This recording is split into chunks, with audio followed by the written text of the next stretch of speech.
Ramadan identik dengan kehusyukan beribadah kepada Allah bersama keluarga selama 30 hari penuh, termasuk si kecil. Walaupun belum memasuki usia balik, tidak ada salahnya bunda mulai mengajarkan anak berpuasa sejak dini. Memang, dibutuhkan lebih banyak persiapan bagi anak untuk menahan haus dan lapar daripada orang dewasa. Maka, berilah pengertian kepada anak mengenai proses berpuasa, di mana ia akan menahan lapar dan haus dimulai waktu fajar hingga matahari terbenam. Lalu, ajak anak tetap beraktivitas ringan selama berpuasa sehingga proses berpuasa lebih menyenangkan. Dan tak lupa, berikan anak menu sahur dan berbuka yang sehat dan enak sebagai hadiah. Salah satunya adalah olahan susu steril dan kurma. Selain telah disunahkan oleh Rasulullah untuk sahur dan berbuka dengan kurma, kurma juga memiliki khasiat melancarkan pencernaan dan membantu menjaga daya tahan tubuh si kecil selama berpuasa. Susu steril juga bermanfaat menjaga kesehatan tulang bagi bunda loh. Insya Allah, puasa aman dan nyaman.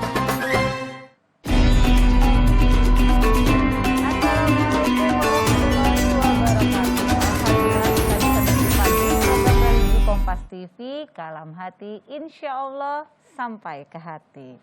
Dan hari ini saya nggak sendirian, saya sudah ditemani oleh Ustadz Riza Muhammad. Assalamualaikum Ustadz. Waalaikumsalam warahmatullahi. Ini program yang luar biasa Mbak Intan. Allah ya. Iya, Kalam Hati kan. Jadi memang kata Nabi Allah wa inna fil jasadil mudghah idza salahat salahal jasadu kullu wa idza fasadat fasadal jasadu kullu ala wahyal qalbu. Jadi hati inilah yang akan menentukan baik dan buruknya seseorang. Masya Allah, belum apa-apa udah introduksinya keren banget ya Pak Ustadz. Nanti kita lanjut ya Pak Ustadz ya. Baik. Tapi tentunya kali ini nih tema kita adalah manfaat kurma bagi ibu dan anak di saat berpuasa. Nanti Pak Ustadz akan bahas dari segi keagamaannya ya Pak Ustadz ya. Siap. Tapi sebelumnya kita akan melihat artikel-artikel berikut ini dulu untuk pemirsa ya. Ini 6 manfaat mengajarkan puasa sejak dini kepada anak. Ada banyak manfaat mengenalkan puasa pada anak sejak dini. Kembangkan kecerdasan spiritual akan menambah keimanan anak kepada Allah Subhanahu wa Ta'ala.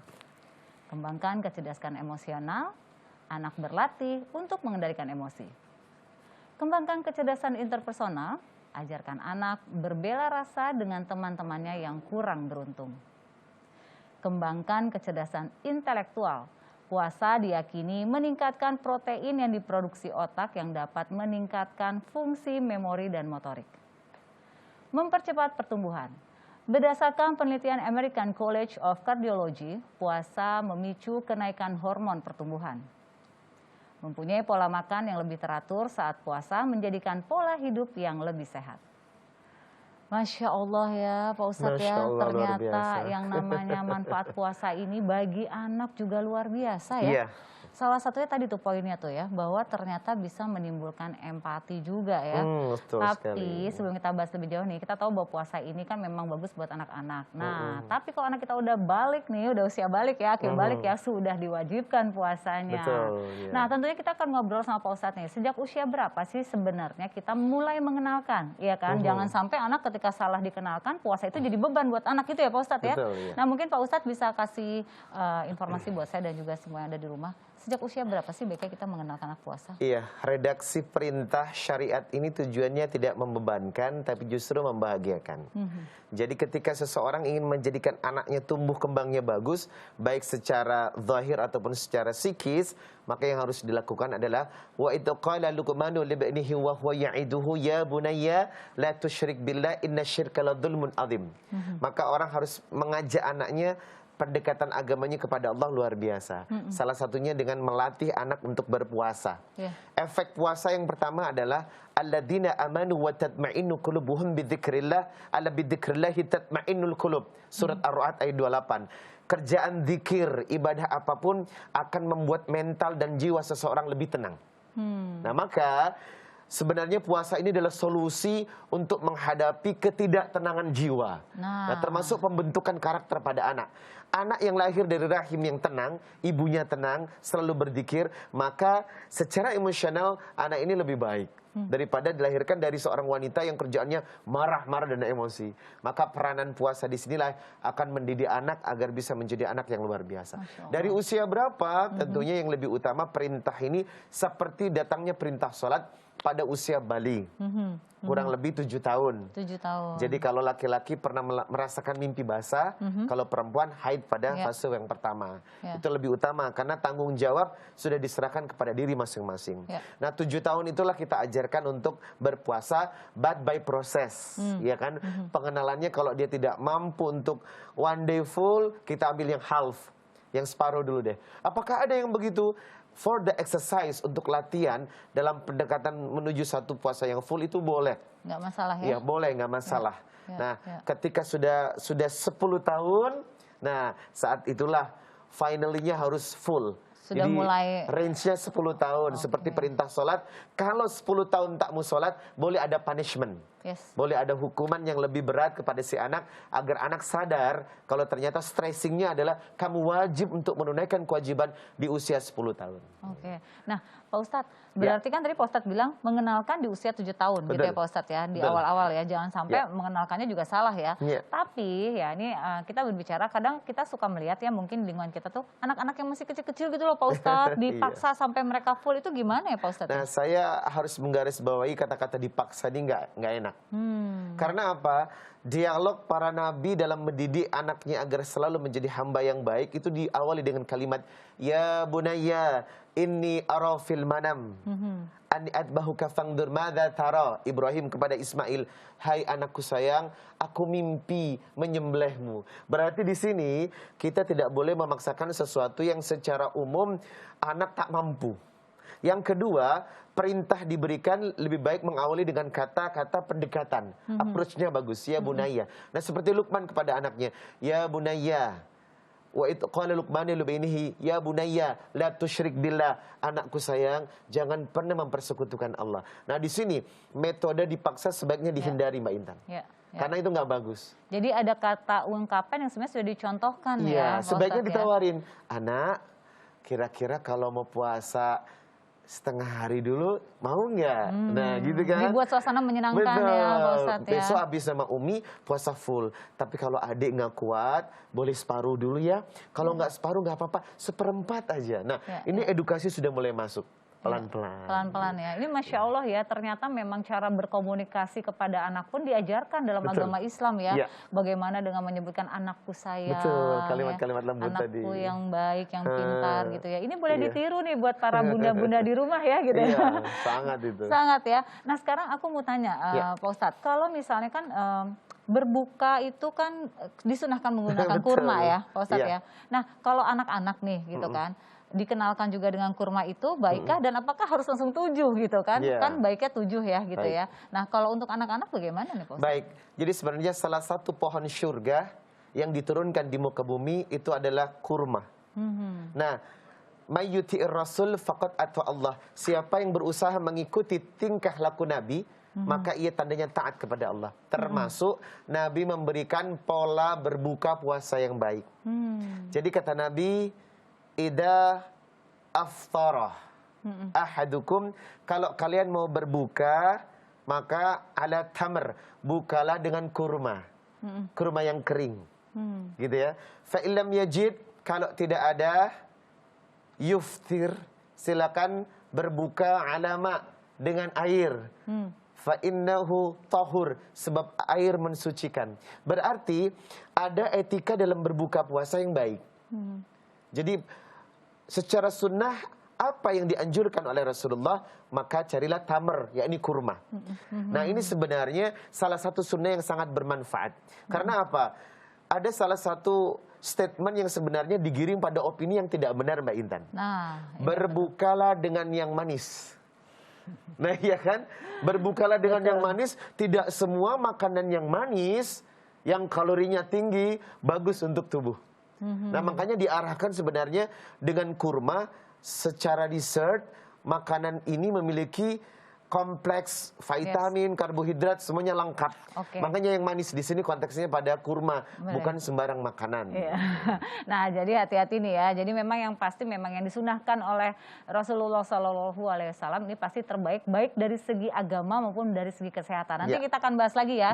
Terutama nanti ada pertanyaan mungkin titipan-titipan nih daripada ibu-ibu nih ya. Kalau kasih hadiah buat anak kalau puasa full boleh nggak? Tapi dijawab nanti ya. Pak Ustadz balik lagi nih, saya mau menanyakan karena sekarang tadi kan Pak Ustadz bilang kan kalau misalnya di usia 10 tahun tahun atau sudah anak akil balik kemudian dia tidak berpuasa, maka ada punishment. Betul. Nah, bagaimana dengan reward Ya. gitu kan? Apakah anak-anak yang masih usia 7 tahun gitu ya, mereka berpuasa, kalau mereka full kemudian dikasih hadiah, boleh nggak sih Pak Ustadz? Justru saya katakan ini salah satu hal yang mesti dilakukan oleh bapak dan ibu. Kalau kita melihat Allah memberikan pahala dalam setiap kebajikan yang kita lakukan, berarti Allah mengajarkan kepada kita untuk memberikan reward, motivasi kepada anak setelah ia melakukan ketaatan. Iya kan? Namun tidak too much, tidak berlebihan. Contoh begini, adik nanti kalau puasanya full selama sebulan, insya Allah Abi ada rezeki, Abi akan ajak kamu umroh. Masya Allah. Spirit kan? Iya, betul, Spirit, atau aku beliin barang kamu. Adik butuh apa sih yang memang dibutuhkan? Nah itu boleh. Itu reward. Artinya reward di sini tidak berlebihan, tapi justru memberikan motivasi yang mendidik. Justru orang tua memang harus melakukan itu. Asalkan tidak too much, tidak berlebihan. Karena ada siklus orang tua yang memberikan reward berlebihan, Mbak Intan. Itu juga bahaya ya? Iya, jadi Mbak Intan kan sudah paham kalau anak terlalu dimanjakan dengan fasilitas yang ada, maka anak itu tidak akan tumbuh kembang dengan baik. Ya, betul, setuju banget. Jadi sepakat dengan yang dikatakan Pak Ustadz bahwa memang kita memberikan rewards pun sesuai ya, Betul. apa yang dibutuhkan ya, bukan apa yang diinginkan ya. Oke, jadi terjawab ya. Jadi silakan nih buat para teman hati di rumah yang mungkin saat ini mulai mengajarkan anak-anaknya berpuasa, silakan diberikan rewards, namun harus sesuai, jangan berlebih-lebih. Nah sekarang gimana nih Pak Ustadz, kalau untuk yang sedang hamil dan ibu menyusui, pengennya puasa tapi kok ada kondisi ketakutan. Nah dalam Islam bagaimana nih Pak Ustadz? Iya, dalam menghadapi Ramadan kita perlu satu bekal. Wa tazawwadu fa inna khairuz zadi taqwa wattaqun ya ulil albab. Apa itu bekalnya? Yang pertama, satu bekal yang membuat kita benar menjalani Ramadan. Pertama adalah ilmu. Makanya talibul ilm faridatun ala kulli muslim. Efek dari sebelum menjalankan ibadah, pahami dulu ibadah Ramadan itu seperti apa. Nah, bagaimana wanita menyusui dan ibu hamil? Faman kana minkum maridan aw ala safarin fa iddatun min ayyamin ukhar. Redaksi ini 2 kali diulang dalam Al-Baqarah 184 dan Al-Baqarah 185. Bagi mereka yang sakit dan bepergian, silakan untuk boleh meninggalkan puasanya. Artinya apa? Untuk ibu menyusui dan juga ibu yang hamil dapat rukhsah, keringanan untuk tidak berpuasa. Tetapi harus menjalankan 2 ketentuan. Jadi kalau cuma sakit, maka ia mengqadha. Tidak perlu membayar fidyah. Tetapi untuk ibu hamil dan menyusui, wa 'alal ladzina yutiqunahu fidyatun tu'amu miskin. Ada 2 hal. Yang pertama, ketika dia menyusui tidak berpuasa, ketika dia hamil tidak berpuasa, maka membayar fidyah. Yakni memberi 1 orang fakir miskin 1 makanan setiap hari. Nah, setelah nanti selesai penyusuan dan melahirkan, maka wajib membayar puasanya, sebab wa antasumu khairul lakum. Apapun prosesnya, puasa tetap utama daripada fidyah. Jadi untuk ibu hamil dan menyusui ada 2 hal yang mesti dikerjakan. Pertama, saat tidak berpuasa di bulan Ramadan, wajib menghormati bulan itu dengan membayar fidyah sejumlah puasa yang ia tinggalkan. Nah nanti setelah selesai menyusui dan kehamilannya, wajib membayar puasanya. Oke, nah jadi sebenarnya artinya kita lihat kondisinya juga ya Pak Ustadz ya. Mungkin konsultasi juga ke dokter. Kalau misalnya kita kata dokter aman, babynya juga aman, semua maka bisa berpuasa. Namun kalau ada kekhawatiran, tadi Pak Ustadz bilang di bulan puasanya kita membayar fidyah, namun setelah nanti selesai proses hamil dan menyusuinya baru untuk menggantikan puasanya. Wow. Ya, jadi ini suatu ilmu ya buat kita ya. Karena mungkin kan selama ini berpikir fidyah aja cukup, tapi ternyata enggak, puasanya pun harus Karena ada kalimat di surat Al-Baqarah 184, wa antasumu khairul lakum. Puasa tetap lebih utama. Berarti tidak ada kekuatan yang bisa mengalahkan puasa tadi. Oke, nah ini para suami dibantu ya nanti ya kalau udah selesai masa menyusuinya, puasa sebulannya dibantu gitu ya. Tapi artinya tetap boleh ya di kondisi-kondisi tertentu, bahwa kalau di bulan puasa ini misalnya tidak berpuasa karena khawatir tadi, boleh ya dengan ketentuan tadi diganti di akhir nanti, Ramadan nanti. Betul, Mbak. Baik. Nah sekarang aku mau tanya nih, kalau misalnya ibu menyusui gitu, terus kemudian dia mampu berpuasa, namun dia selang-seling gitu, nggak apa-apa ya? Baik, seperti yang Mbak Intan katakan di awal, maka antum a'lamu dunyakum, Anda lebih tahu urusan dunia. Kalau memang menurut medis kehamilan dia tidak terganggu dengan adanya puasa, dan metode menyusui pun dengan puasa tidak akan mempengaruhi tumbuh kembang si kecil, maka silakan. Artinya kan kita melibatkan medis dulu untuk dialog. Karena kan kondisi wanita beda-beda Mbak Intan. Betul, betul Pak Ustadz. Selama masa kehamilan dan menyusui, wanita memiliki kondisi yang berbeda.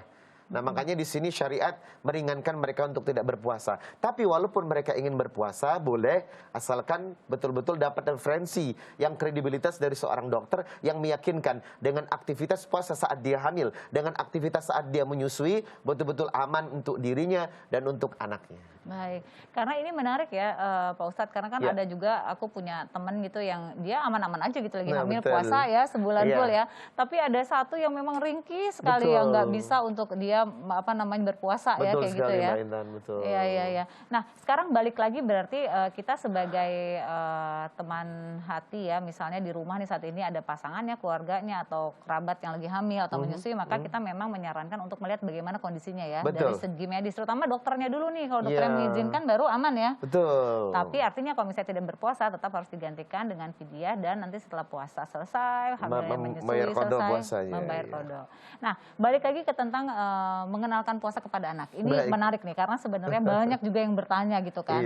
Nah, kalau misalnya anak 7 tahun, di bawah 7 tahun berarti boleh juga dikenalkan? Boleh Mbak Intan, dengan kondisi memang anak itu mampu melaksanakannya, kemudian tidak ada efek setelahnya. Nah, artinya sebenarnya di bawah 7 tahun pun sebagai bentuk step of the exercise, artinya dia langkah latihan itu boleh, asalkan dengan mengikuti 2 ketentuan yang diajarkan Rasulullah, berbuka tepat pada waktunya. Sebab memang diperintahkan yuftiru ala ratab qabla ayyusalli. Makanlah kurma ketika berbuka sebelum sholat. Jadi ini tolong diperhatikan, ada banyak kadang teman-teman jadi berbuka setelah sholat. Ya itu nggak boleh, karena perintahnya memang begitu. Yuftiru ala ratab qabla ayyusalli, maka makanlah kurma sebelum sholat, itu lebih baik. Jadi begitu beduk langsung kita makan kurma, jangan ditunda. Ada kalanya orang nunda, nanti aja habis sholat, nggak boleh. Karena memang itulah metode yang akan berpengaruh kepada fisik. Nah, yang kedua adalah mengakhirkan makan sahur pada jam-jam mendekati subuh. Itu yang terbaik ya? Iya, semakin dia mendekati subuh itu lebih baik daripada mengawali sahur di awal, karena berpengaruh kepada kesehatan ketika ia berpuasa. Oke, nah ini lagi dapat ilmu lagi nih gitu kan. Jadi nggak usah bangun dari jam 2 juga ya.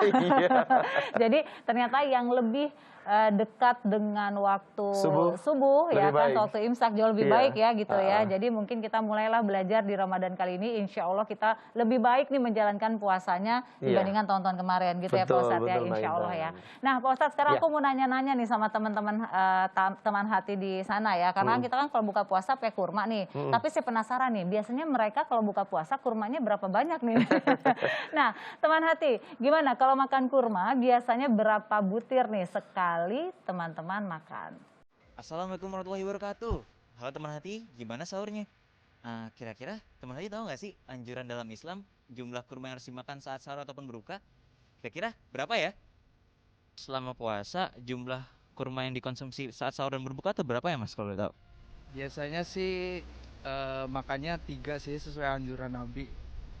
Saya habis buka 3 biji, habis sahur 3 biji. Biasanya sih 5, karena memang sesuai dengan yang dianjurkan agama ya, biasanya kan ganjil sih gitu. Jadi biasanya sih 5 aja. Oh, kalau aku biasanya buka sama sahur kalau enggak 2-3 biji kurma sih. Sesuai sunnah. Berapa? Biasanya 1 aja sih kalau buat buka. Soalnya saya buat ini aja sih, ngikutin sunnah Rasul aja sih, makanya ganjil kan 1. Terus saya lebih suka makanan yang lain aja sih buat buka. Nggak tentu sih, kalau pengen banyak ya banyak, tapi minimal 3 deh. 3, biasanya 3. Nggak apa-apa, yang nggak kebanyakan aja, karena terlalu banyak panek gitu kadang.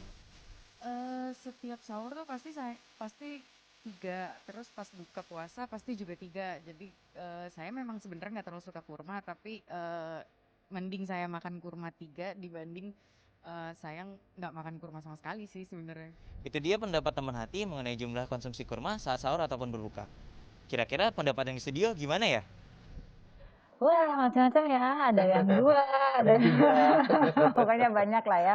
Tapi jangan lupa nih, kalau makan kurma baiknya jumlahnya ganjil ya Pak Ustadz Betul. ya, seperti itu ya.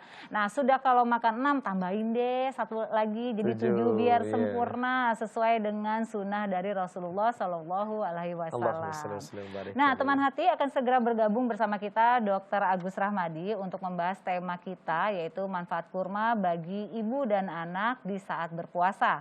Tentunya dari segi kesehatan ya, karena kan kalau tadi dari segi agamanya udah sama Ustadz ya Pak Ustadz ya. Baik. Sudah bergabung bersama kita Dr. Agus Rahmadi dan sebelum kita ngobrol sama beliau nih, kita akan simak dulu ya artikel berikut ini. Makanan buka puasa yang sehat untuk bumil, isi ulang energi dengan kurma. Kurma yang memiliki kemampuan mengisi ulang energi dapat dinikmati bumil sebagai makanan buka puasa yang sehat. Kandungan nutrisi kurma dapat menjadi sumber energi yang cepat diserap oleh tubuh. Tak hanya itu, penelitian di University of Science and Technology di Yordania menemukan hubungan antara konsumsi kurma dengan persalinan normal. Kelompok bumil yang mengkonsumsi kurma setiap hari selama 4 minggu sebelum persalinan, 96% mengalami persalinan normal. Sementara hanya 79% bumil di kelompok pembanding yang melahirkan secara normal. Masya Allah, biasa ya. khasiatnya ya. Ini luar biasa ya, pasti teman hati juga baru tahu kan ternyata khasiat kurma ini Masya Allah luar biasa. Untuk ibu dan juga anak apalagi ya di saat bulan puasa kayak gini nih. Nah, mungkin dokter nih yang bisa menjawab. Penelitian tadi cukup membuat saya wow, Masya Allah ya. Kekuatannya ketika Allah mensunahkan sesuatu tuh banyak sekali benefit buat kita manusia gitu ya. Iya, Nah betul. sekarang kita bicara sama dokter dulu dok nih. Untuk di bulan puasa, buah kurma ini bagus buat ibu dan juga buat anak ya dok ya? Iya, inilah luar biasanya berkah Ramadan dengan membuka dengan kurma. Ya, karena ternyata kurma ini dari sisi komposisi sangat luar biasa. Tadi disebutkan di artikel tadi kan memberikan energi, betul Ya, itu. ya. Ditambah lagi ini yang cukup penting bahwa di kurma ini mengandung Fe untuk ibu hamil bagus. Ditambah lagi tadi untuk persalinan itu bagus. Jadi ada penelitiannya cukup luar biasa. Jadi penelitiannya itu kenapa dia bagus untuk persalinan? Karena ternyata mengaktifasi hormon oksitosin. Hormon yang berperan penting untuk kontraksi rahim. Oh, Masya Allah. Bahkan ada juga penelitian yang melebarkan serviks. Serviks itu kayak mulut rahim itu. Ya, Mbak Intan. Jadi dia yang lebar. Nah, jadi maka itu kenapa tadi ibu-ibu hamil ketika mengkonsumsi kurma lancar itu lahirannya. Termasuk pasca persalinan dok? Betul, mencegah perdarahan. Masya Allah. Karena tadi kan oksitosin itu kan bikin rahim kontraksi, set, mudah lahiran, terus kemudian habis lahiran karena kontraksi, set, mencegah perdarahan. Ini sinkron dengan kisah dari Siti Maryam Iya, ketika betul. melahirkan Nabi SAW, maka Allah memerintahkan untuk menggoyangkan pohon kurma dan makanlah dari buah kurma itu. Betul. Iya, Jadi sesuai dengan surat terkait Maryam itu. terkait antara apa perintah dari Allah ya dari sisi agama dengan sisi kesehatan ya. Ini Iya. luar biasa ya. Jadi bisa dikatakan ini sangat baik bagi anak dan juga bagi ibu ya. Iya, gitu bagi ibu hamil bagus, bagi anak bagus, bagi ibu-ibu biasa pun juga bagus. Kebenaran begini Mbak Intan, saya pernah meneliti bareng dengan mahasiswa saya, dicoba membandingkan suplementasi zat besi, dari zat besi ditambahkan dengan kurma, dibandingkan. Ternyata kalau suplementasi zat besi memang naik HB-nya, tetapi agak bikin mual dan sembelit. Ada efek ya? Mual, sembelit. Dibandingkan dengan kurma, HB juga naik, tapi nggak mual dan juga tidak sembelit. Malah bikin lancar buang air besar.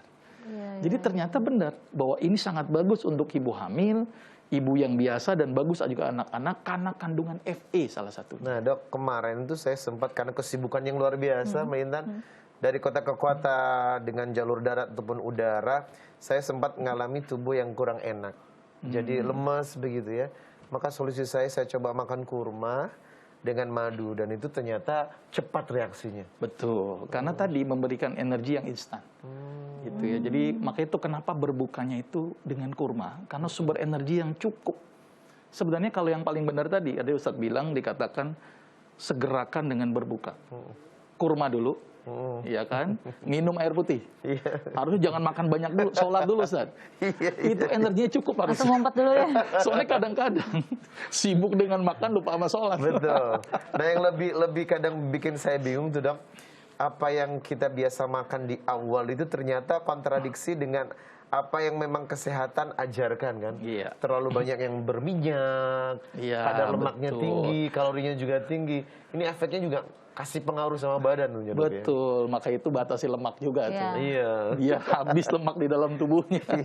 Dokter, kan kurma itu kan tes manisnya dia ada ya? Iya. Dan buat saya itu cukup menyenangkan tesnya, nggak terlalu manis Iya, sekali. iya. Tapi memang kandungan gulanya pun tidak berbahaya ya artinya? Aman, Dok, ya. Fruktus, dia gula-gula yang senyawanya kompleks. Ya, jadi itu Masya aman. Allah. Jadi kalau dilihat dari indeks glikemik, kurma itu sangat rendah dibandingkan dengan gula pasir. Wow. Ya, maka itu kalau orang makan kurma nggak bikin diabetes harusnya. Tapi Ya. kalau kebanyakan gula pasir, resiko diabetes cukup besar. Masya Allah. Karena indeks glikemiknya tadi.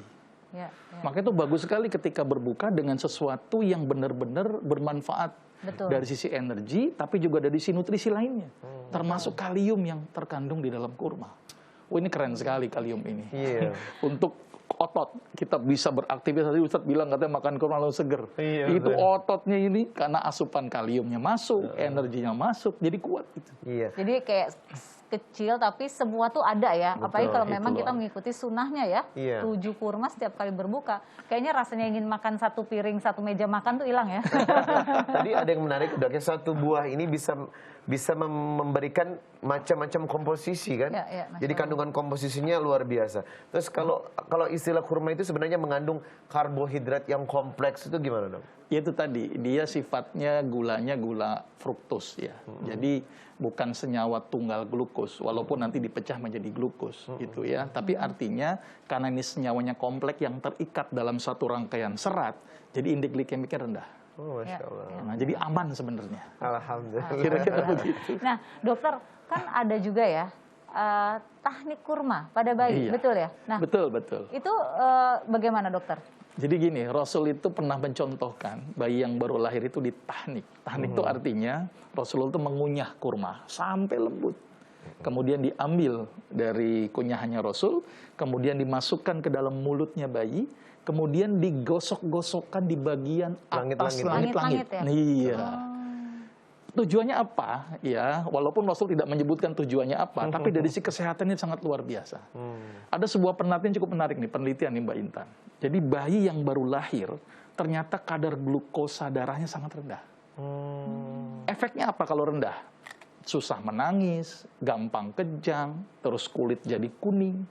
Maka itu dengan tahnik, ini menjadi solusi sebenarnya.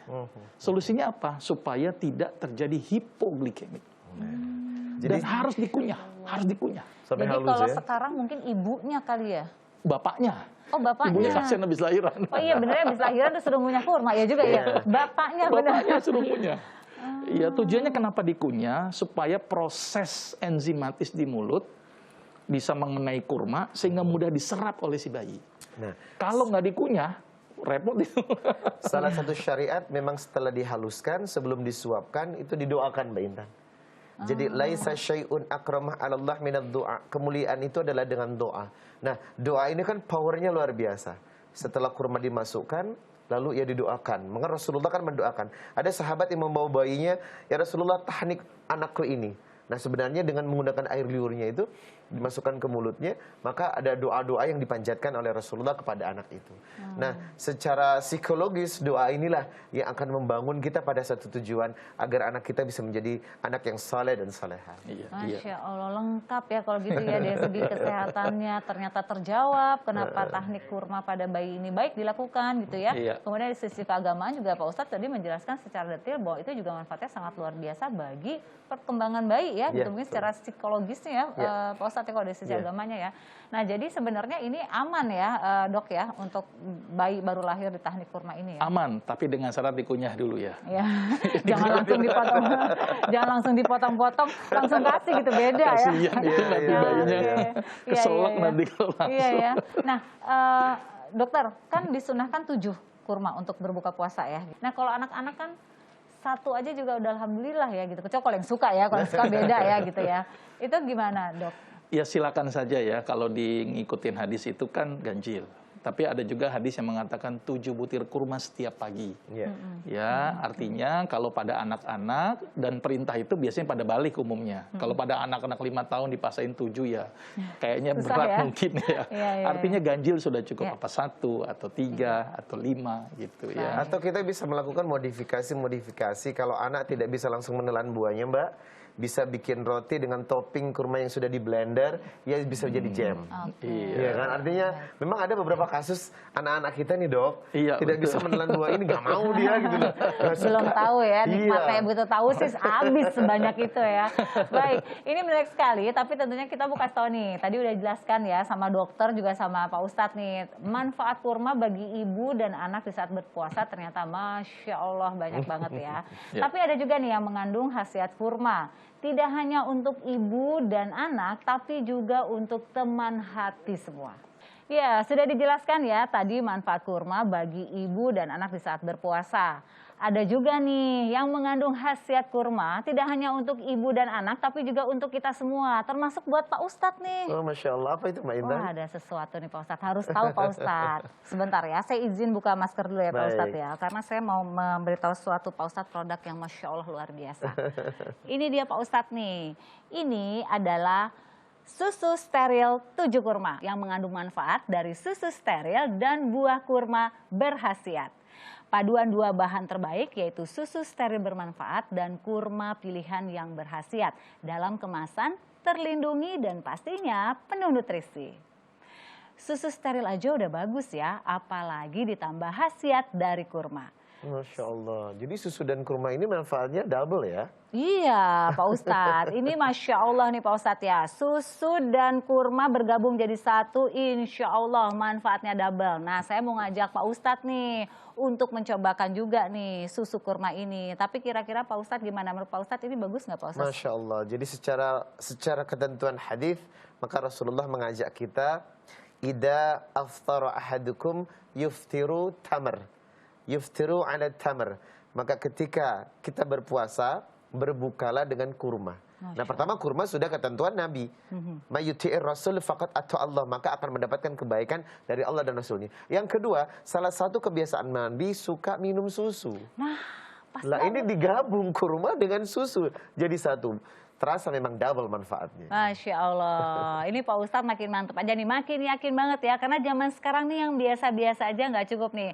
Harus yang double manfaatnya. Tuh, gimana Pak Ustadz mau cobain nggak? Oh Masya Allah. Nah ini wajib juga itu. bukan hanya buat saya dan Pak Ustadz ya. Ini bagus banget karena supaya kita menjalankan puasanya nggak lemes nih. Pas banget saat sahur seperti ini nih, kita minum susu steril 7 kurma. Yuk Pak Ustadz kita coba susu steril 7 kurma. Masya Allah ini enak banget. Kita coba ya. Nah, kita coba yuk. Bismillahirrahmanirrahim. Wah, enak banget ya Ustadz ya. ini sudah enak pakai banget lagi. Rasanya nggak hambar ya. Pas banget. Alhamdulillah. Ini kebayang nih anak-anak nih di rumah nih rebutan nih Pak Ustadz. Sama, anak saya juga suka dengan ini. Ya, gimana Pak Ustadz rasanya? Enak nggak? Rasanya nyaman, tidak hambar, pas banget, manisnya pun tidak bikin enek. Jadi cocok buat kudapan saat makan sahur dan buka puasa.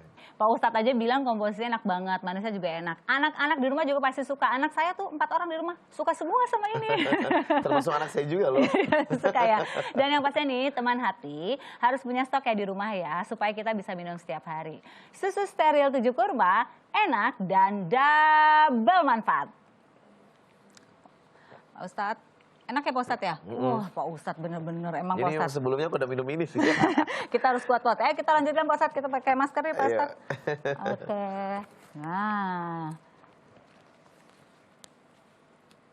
Teman hati, tayangan berikut bisa jadi inspirasi sajian Ramadan untuk keluarga di rumah. Kita simak yuk.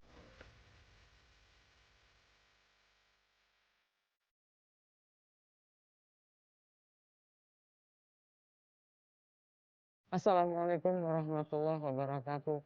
Halo teman hati, saya Chef Endang, eksekutif sous-chef dari Hotel Pullman Jakarta, Indonesia. Pada episode kali ini, saya ingin mengajak Anda untuk memasak ikan dori goreng crispy dengan sambal matah dan tumis pucuk labu daun siam.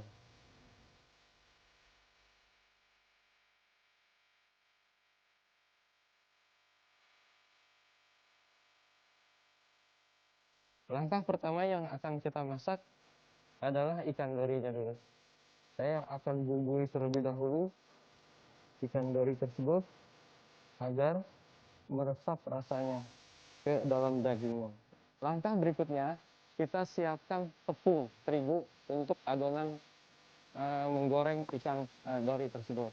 Saya sudah membuat adonan untuk ikan dori goreng. Yang pertama kita sudah siapkan yang tepung basahnya, bisa kita campurkan langsung dengan ikannya.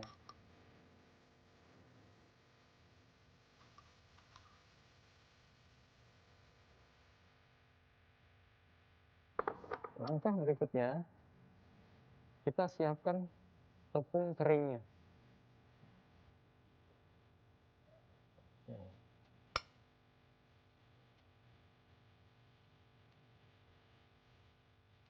Dan dari ini langsung ke tepung kering.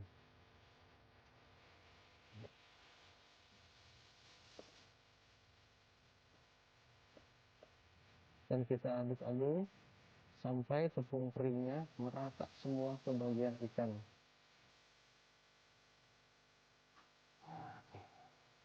Kita bisa langsung menggoreng ikan dorinya.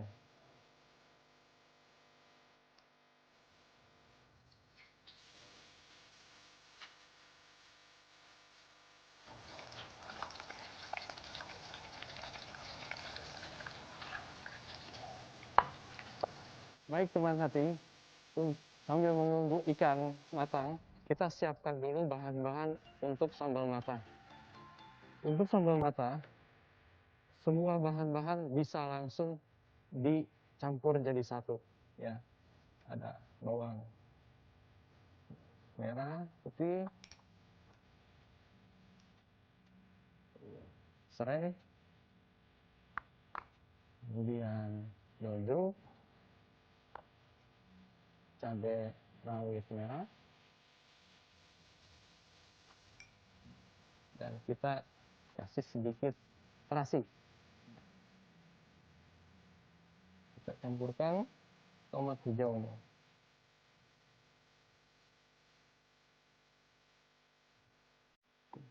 Nah, oke teman hati, ikan dorinya sudah matang.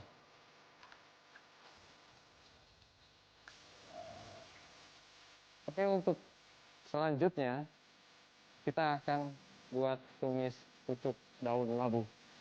Pertama-tama kita akan panaskan pan-nya dulu terlebih. Kemudian kita masukkan minyak sayur sekitar 2 sendok makan. Langsung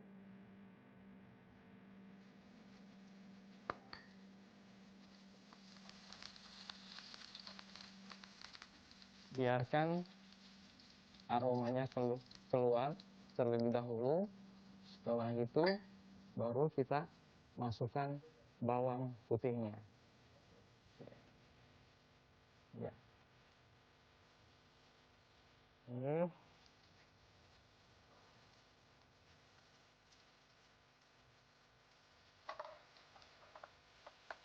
Pucuk daun labunya.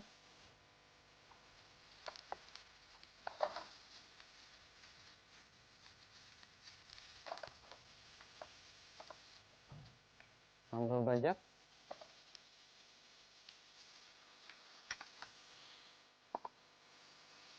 Teri Medan.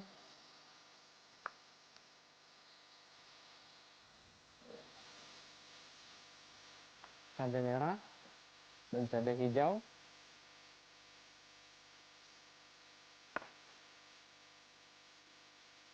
Bawang merah dan bawang putih yang utuh.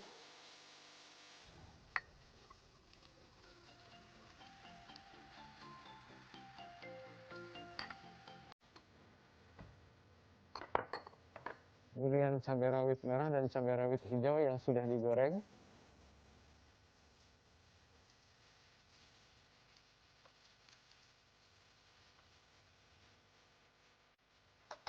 Kita aduk-aduk lagi agar semua bumbu merata.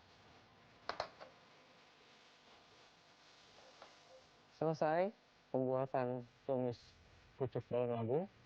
Baik teman hati, waktunya kita untuk plating. Yang pertama, kita siapkan nasi putih. Kita cetak nasi putihnya. Kemudian kita letakkan ikan dorinya. Ya.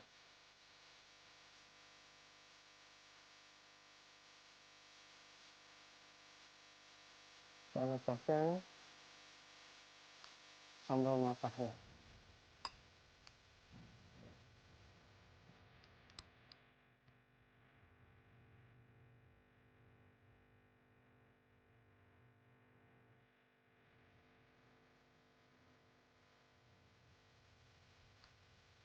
Kemudian kita tambahkan tomat hijau.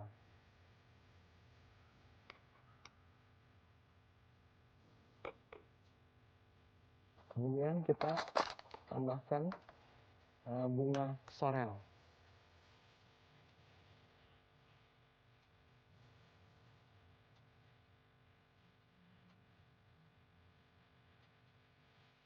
Kita tambahkan tumis pucuk daun labu.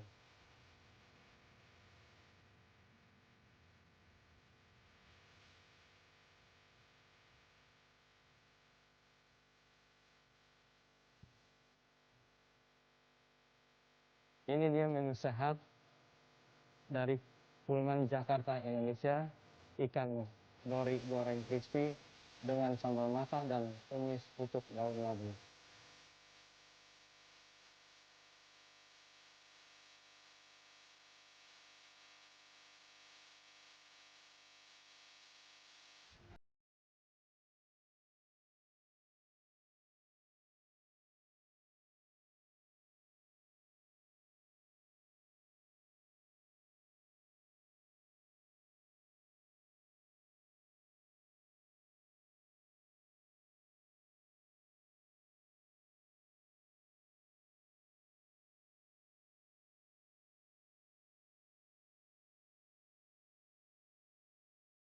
Endang pamit undur diri. Wassalamualaikum warahmatullahi wabarakatuh. Waduh, saya jadi langsung pengen beli bahan-bahannya, terus kita masak gitu ya, buat buka puasa nanti sama keluarga ya. Tapi ini pasar belum buka, kita masih sahur ya. Iya, teman hati bisa mengirimkan pertanyaan lewat media sosial di @dikalamhati. Nah, kali ini kita akan bacakan pertanyaan dari teman hati yang sudah masuk ya. Ini dia pertanyaannya nih, anak saya sekarang berusia 9 tahun, namun ia sudah mulai berpuasa penuh sejak usia 6 tahun. Apakah puasanya ketika ia berumur 6 tahun itu sah dan mendapatkan ganjaran pahala? Nah, mungkin ini Pak Ustadz nih yang boleh jawab, Pak Ustadz. Faman ya'mal mithqala dzarratin khairan yarah. Sedikit apapun perbuatan amal yang kita kerjakan, semua ada balasannya. Bagaimana dengan anak-anak yang belum balik? Ketika ia melakukan kebaikan, tentu pasti dapat balasan. Yang lebih kontribusi lagi, anak itu akan memberikan kontribusi kepada orang tuanya. Maka salah satu keuntungan orang tua yang punya anak yang soleh dan soleha, maka ia akan memberikan support kepada orang tuanya. Maka sebenarnya pahala dan ganjarannya itu lebih menitik beratkan kepada kedua orang tuanya yang telah mendidik dia menjadi anak yang soleh dan soleha luar biasa. Masya Allah, jadi nggak ada ruginya ya? Iya. Puasanya sah, orang tuanya dapat tabungan lah ya. Juga. Masya Allah, jadi anak juga terbiasa berpuasa, kemudian orang tuanya juga mendapatkan pahala. Betul. Ya, seperti itu ya. Nah, mungkin itu sudah menjawab pertanyaan dari teman hati nih, tapi tentu bisa ditanyakan lagi, aku mau tanya lebih lanjut nih. Kalau buat anak-anak nih berpuasa dari sejak usia dini tadi, kalau dari katakan Pak Ustadz kan mendapatkan pahala kedua orang tuanya juga gitu, anak juga terbiasa. Nah, kalau dari segi hormonnya aman nggak sih dok untuk anak-anak berpuasa dari usia tadi gitu? 6 tahun. Iya, nah ini yang menarik Mbak Intan lagi. Saya tuh banyak menariknya ini ngomong ini ya, karena memang penelitiannya dahsyat sekali Mbak Intan. Bahwa ternyata ada satu hormon yang diaktifasi ketika dia kondisi puasa. yang disebut dengan growth hormone. Growth hormone. Growth hormone itu adalah hormon pertumbuhan. Anak-anak itu untuk bisa tumbuh tidak hanya ansih dari makan, tetapi penting aktivasi hormon tadi. Masya Allah, ini edukasi yang luar biasa. Nah ini yang cukup menarik ini. Jadi kalau pengen anak kita tumbuhnya bagus, hormon ini penting. Nah salah satu hormon itu bisa dihasilkan dalam jumlah yang cukup adalah ketika dia kondisi lapar atau berpuasa. Berpuasa ini ternyata penelitinya mengaktifkan growth hormone. Iya, jadi tumbuh gitu anak. Ya, biar nggak pendek-pendek gitu. Jadi justru di saat lapar itu growth hormone ini ada. Jadi growth hormone itu produksi pada saat malam hari, pada saat tidur, dan pada saat ketika dia lapar dalam waktu tertentu. Bukan lapar sebentar langsung makan. Waktu tertentu, growth hormone keluar. Nah, pada anak-anak ini sangat penting sekali growth hormone. Supaya dia bisa tumbuh secara optimal.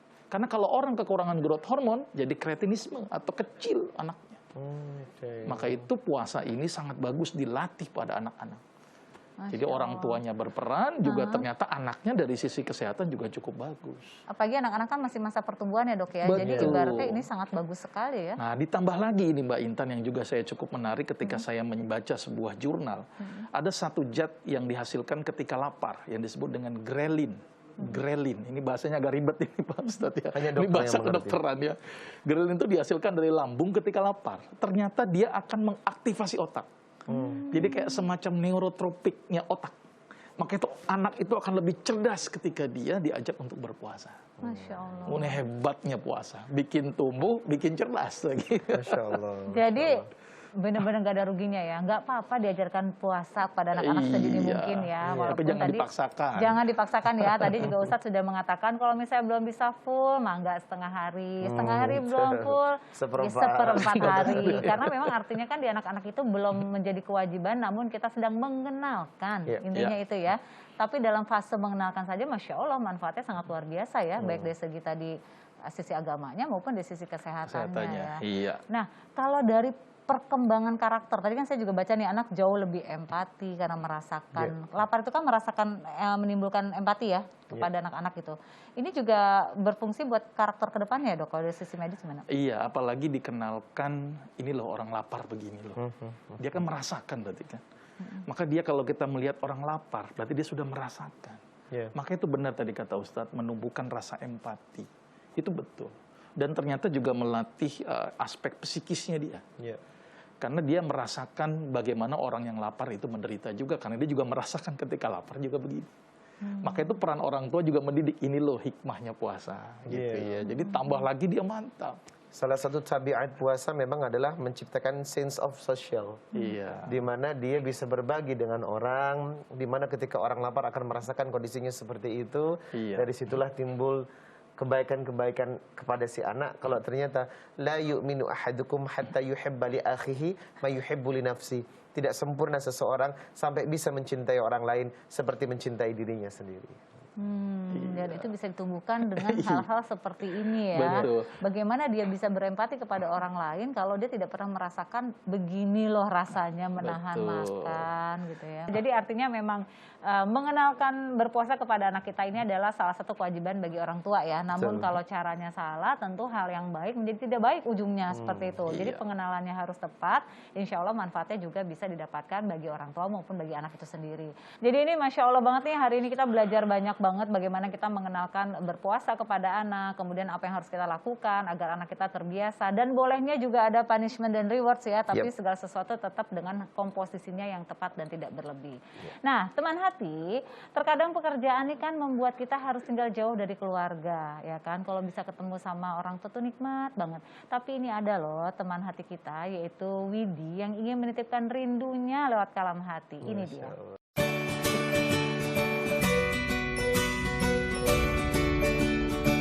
Assalamualaikum. Perkenalkan, nama saya Widi Mahesa.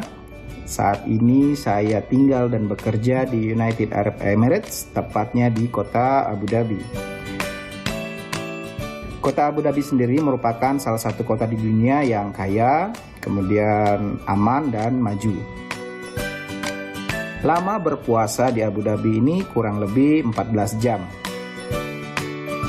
Pengalaman menarik yang saya alami selama berpuasa ataupun berlebaran di sini adalah ketika tahun lalu kita terlockdown dan tidak bisa pulang ke Indonesia, saya bersama teman-teman secara otodidak mempersiapkan hidangan berbuka puasa dan berlebaran.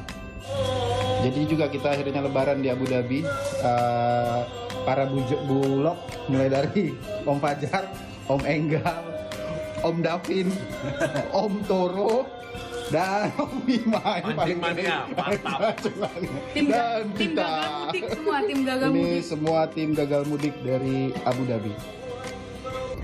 Melalui program Titip Rindu ini, saya ingin menyampaikan kerinduan terdalam terhadap seluruh masyarakat Indonesia, terutama terhadap anak dan istri saya yang sedang berada di Pekanbaru dan juga para kerabat yang ada di Bandung.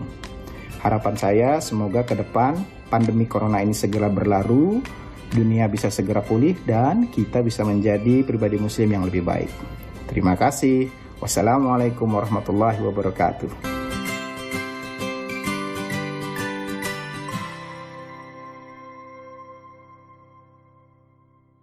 Ya, semoga tersampaikan ya rindunya kepada keluarga dan insya Allah bisa segera berkumpul lagi sama keluarga tercinta. Karena emang enak ya kalau misalnya puasa dikelilingi sama keluarga ya, Masya Allah. Baik, kita sudah ada di penghujung nih. Terima kasih banyak buat Ustadz Rizal untuk waktunya, Masya Allah. Kemudian Dr. Agus juga terima kasih banyak atas waktunya. Semoga tausiah dan perbincangan kita kali ini bisa membawakan berkah dan juga manfaat bukan hanya kepada kami yang ada di sini, tapi juga buat teman hati yang ada di rumah. Baik, kita tutup kalam hati dengan doa. Silakan Ustadz Rizal. Bismillahirrahmanirrahim. Allahumma barik lana fi Ramadan. Allahumma inni a'udzu bika minal hammi wal hazan. A'udzu bika minal ajzi wal kasal. A'udzu bika minal jubni wal bukhl. A'udzu bika min ghalabati adh-dhaini wa qahri rijal. Rabbi awzi'ni an ashkura ni'mataka allati an'amta 'alayya وعلى والدي وأن أعمل صالحا ترضاه وأدخلني برحمتك في عبادك الصالحين ربنا هب لنا من أزواجنا وذريتنا قرة أعين واجعلنا للمتقين إماما ربنا آتنا في الدنيا حسنة وفي الآخرة حسنة وقنا عذاب النار سبحان ربك رب العزة أما يصفون وسلام على المرسلين والحمد لله رب العالمين.